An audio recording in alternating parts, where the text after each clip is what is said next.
आप सब जो भी यहाँ पर आए हैं दूर दूर से, आसपास से, तो आप सबको एक बात सोचने वाली है जो हम आपको बताने आए हैं कि जरा सोच के देखो। आज घर घर में कलह कलेश लगा हुआ है, लड़ाई झगड़ा चल रहा है। ये वो जीवन नहीं है जो भगवान हमसे चाहता है। कहते हैं मनुष्य जीवन बड़ा अनमोल है, मनुष्य जीवन सबसे समझदार प्राणी का जीवन है। परंतु आप देखेंगे एक पशु में और मनुष्य में क्या अंतर रह गया। पशु ही हमसे अच्छा जीवन जी रहा है, उसको ना चिंता है, ना कोई टेंशन है, ना कोई बीमारी है, मस्त रहता है। बाल बच्चों को पाल पोस के अपनी जिंदगी वो भी पूरी कर रहा है। परंतु समझदार होने के साथ साथ हम लोग अपना इतना टेंशन में रह रहे हैं, परेशानी है, हमारे घर घर में रिश्तेदारी में लड़ाई झगड़े कलह कलेश चल रहे हैं, इतनी बीमारियां चल रही हैं। तो क्या ये वो सुखी जीवन है जो भगवान हमसे चाहता है? कहीं ना कहीं तो गड़बड़ है। हम इतने युगों से मंदिरों में, मस्जिद में, गुरुद्वारों में, पहाड़ों पे भगवान को याद करते आए हैं, पुकारते आए हैं। या तो हमारी आवाज भगवान तक नहीं पहुंच रही, या भगवान जो कहना चाहता है वो हम तक नहीं पहुंच पा रहा।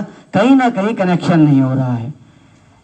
तो कनेक्शन इसलिए नहीं हो रहा है क्योंकि एक सबसे बड़ी भूल वो है कि हम अपने आप को ही भूल गए कि वास्तव में हम हैं कौन। जैसे आप ऊपर देख रहे हैं बिजली की तार है, इसमें करंट जा रहा है, दिखाई देता है किसी को करंट?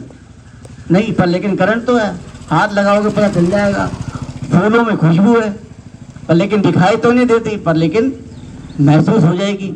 अभी हवा चल रही है यहाँ पर, कोई कहेगा भाई मैंने तो हवा को देखा ही नहीं। अरे भाई, हवा को देखा नहीं परंतु महसूस किया जा सकता है।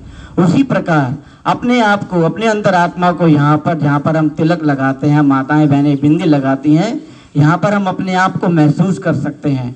हमारी ये वास्तविक पहचान है कि हम एक चैतन्य दिव्य शक्ति आत्मा है और हमारा पिता भी परमात्मा भी ज्योति बिंदु है। वो कोई देहधारी नहीं है, कोई भी शरीरधारी मुझ आत्मा का पिता नहीं हो सकता।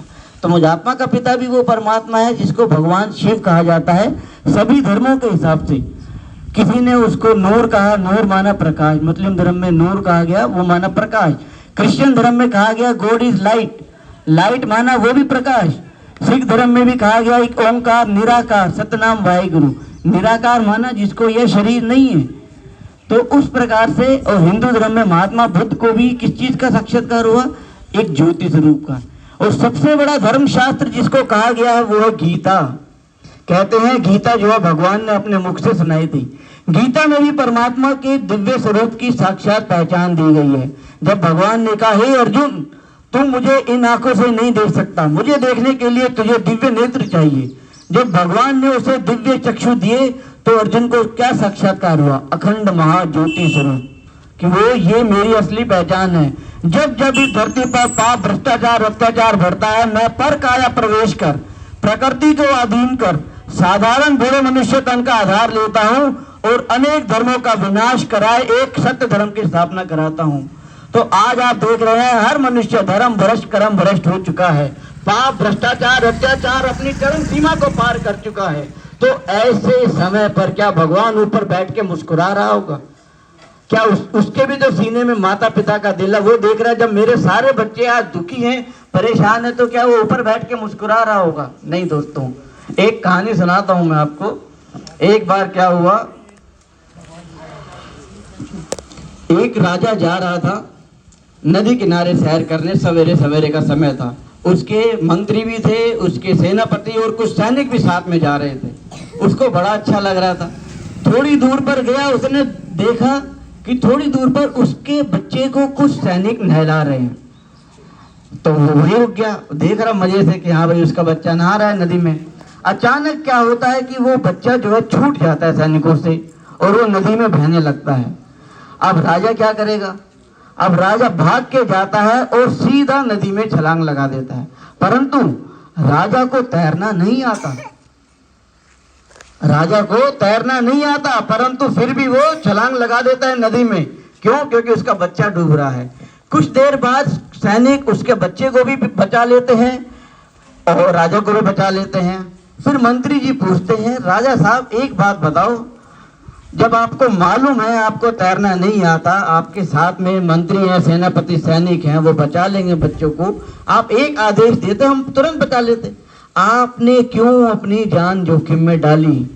तो पता है राजा ने क्या कहा? मंत्री, ये मेरा बेटा है, मेरे सीने में एक पिता का हृदय है, दिल है। मैं कैसे देख सकता हूँ कि मेरा बच्चा दुखी है, परेशान है, डूब रहा है और मैं यहाँ खड़ा खड़ा आदेश दूं और उसका इंतजार करूं?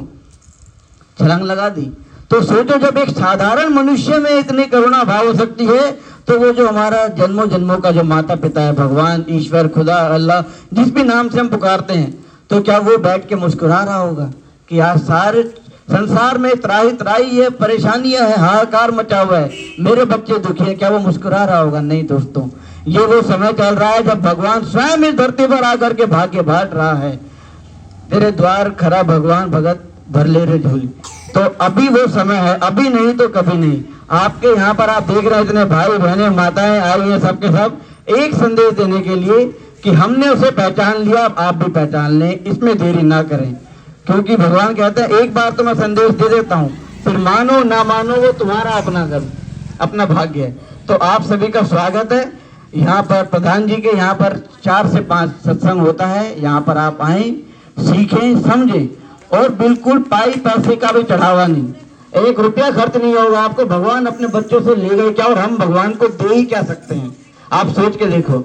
अरे हम आरती करते हैं, उसमें भी 1-2 रुपए का तेल लग जाता है, उसमें भी दिक्कत है। परंतु यहाँ पर आने पर आपका कोई पाई पैसे का खर्चा नहीं, बस आना है, ज्ञान सुनना है और अपना जो दिल है ना वो परमात्मा को लगाना। दिल से याद करेंगे तो उसकी सारी शक्तियां, उसका प्यार इतना आपके ऊपर बरसेगा, आप महसूस करेंगे कि हाँ आज हम लोग इतना आज आप देखोगे टाइम किसी के पास नहीं है, इतना कीमती समय निकाल करके हमारे ये विवेक भाई आए, दिल्ली पुलिस में अपनी जॉब छोड़ के आए हैं, ये मोहित भाई आए हैं, राम भाई आए हैं, तो सबके सब कुछ समय निकाल के आए हैं कि जो हमें प्राप्त हुई भगवान से, ताकि औरों को भी पता चल जाए, क्योंकि आप सब भी हमारा अपना ही परिवार है, एक परिवार के नाते से हम यहाँ पर आए हैं।